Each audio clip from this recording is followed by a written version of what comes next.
Hey everyone, Pastor Keith here on the next segment of Lite Bite. Sorry about earlier, Facebook disconnected for some reason, so we'll try it again here.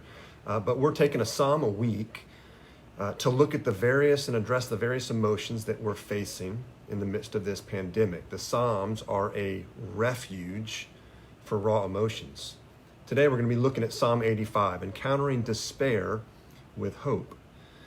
We see in the psalm that God's people are in a place of despair. We don't know exactly when the psalm was written, but many believe that it was written during Israel's return from exile, when they were exiled in Babylon. And that certainly was a time of despair. And they had been taken away from home. They were no longer in their place of worship. All their comforts, their conveniences were gone. They were in a foreign place. And there's some similarities to where we find ourselves today in the midst of this pandemic, a place of exile. Things have been taken away, our comforts, our conveniences, in some cases work. And so we find ourselves in a very disorienting place that can produce a lot of despair. What's the hope, or where's the hope found in the midst of this despair? This psalm speaks of our God, who is a God of restoration. That God is a God of restoration. We see it in verse 4, restore us again. We see it in verse 6, revive us again. That word restore means to bring back. It means to bring back. That God is in the business of bringing us back, bringing his children back. Now, what is he bringing us back to? Verse 8, let me hear what God the Lord will speak. For he will speak peace to his people, to his saints, but let them not turn back to folly. God is bringing us back to a place of peace. He's not bringing us back to folly. Now, what does folly mean? Well, the word means confidence. It's describing rugged independence. Right? Rugged independence where we rely on our own resources, our own confidence. Clearly here, God is not bringing us back to folly, but he's bringing us back to peace. Now, the word for peace in verse 8 is that Hebrew word that means shalom. Right? The Hebrew word shalom, and it's a word we can't find an English word to fit or to capture. It means flourishing on every conceivable level. Spiritually, emotionally, physically, psychologically, that God is bringing us back to a place of shalom. Now, where is this peace or this shalom found? Verse 10, steadfast love and faithfulness meet, righteousness and peace kiss each other.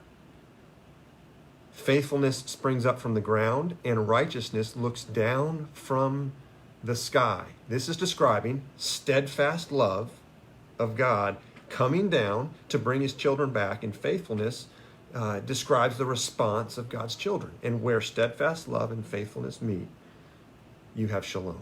Right? In God's presence, there is shalom. I can say with 100% confidence that God is restoring you in this season, that he is bringing you back, right, to a place of peace, to a place of shalom. He's not bringing you back to folly, to rugged independence.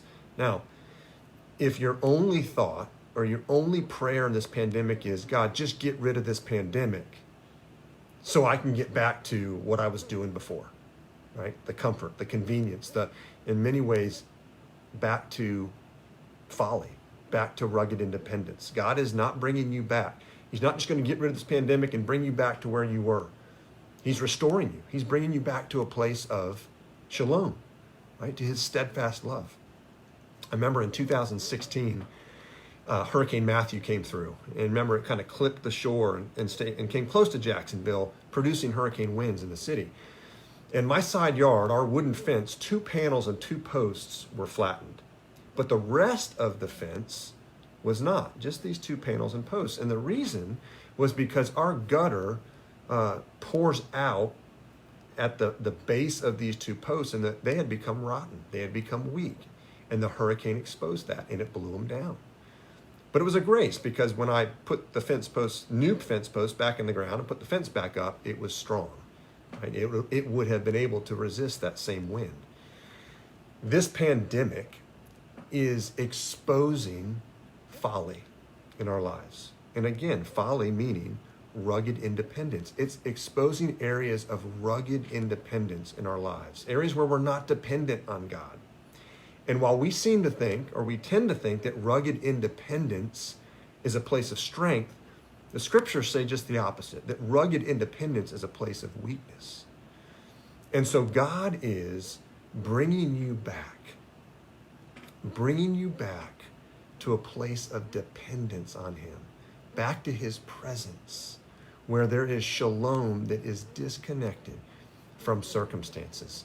We serve a God, and we have a God who is in the business of restoration, in the business of bringing us back. And the reason he can do it over and over, because that's what the psalmist says, restore us again. And of course, Israel's history was one of being brought back over and over because they wandered over and over.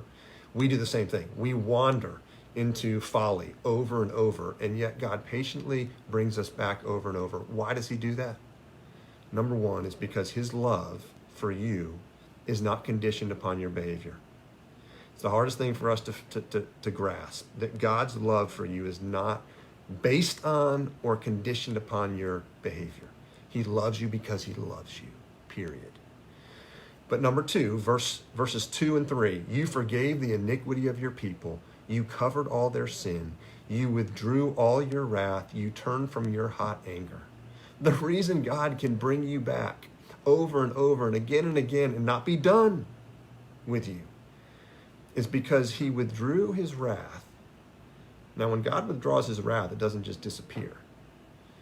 What we see here when we read this through the death and resurrection of Christ is that God withdrew his wrath from you, and he poured his wrath that you deserved out on Christ instead of you.